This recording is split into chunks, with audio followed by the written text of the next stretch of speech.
बुलढाण्यामध्ये नगरपालिका निवडणुकीची रणधुमाळी पाहायला मिळते। नांदुरा नगरपालिकेमध्ये प्रतिष्ठेची लढत आहे। चैनसुख संचेती आणि राजेश एकळे यांची प्रतिष्ठा या निवडणुकीच्या निमित्ताने आता पणाला लागलेली आहे। नांदुराच्या नागरिकांसोबत संवाद साधलाय लोकशाही मराठीचे प्रतिनिधी संदीप शुक्ला यांनी। पाहूयात।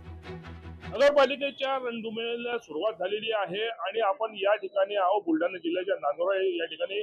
नांदुरा हे अत्यंत महत्त्वाचं नगरपालिका आहे। या ठिकाणी अनेक गेल्या 5 वर्षांपासून निवडणुका झाल्या नाही, परंतु यापूर्वी जे कोणी या ठिकाणी लोकप्रतिनिधी होते त्यांनी आश्वासन दिले, परंतु नांदुराचा विकास काही झालेला नाहीये। आपल्यासोबत काही नांदुरावासी आहे। काय समस्या आहेत नांदुराच्या? आमचा एरिया म्हणजे आनंद चौक आहे।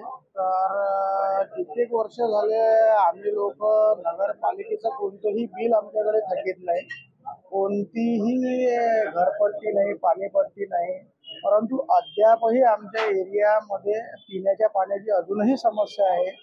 आज आपण 21व्या शतकात आहोत, तरी सुद्धा लोकांना पिण्यासाठी मुबलक पाणी सुद्धा अवेलेबल नाही।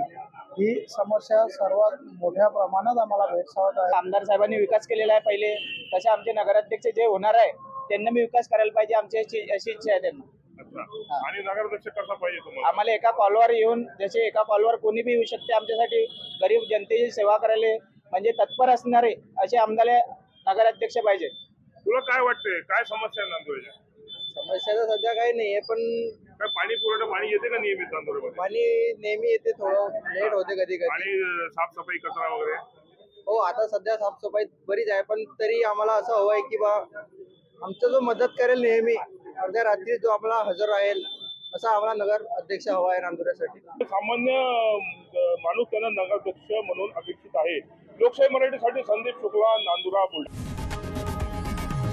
लोकशाही मराठी ऐका, पहा, जागरूक रहा।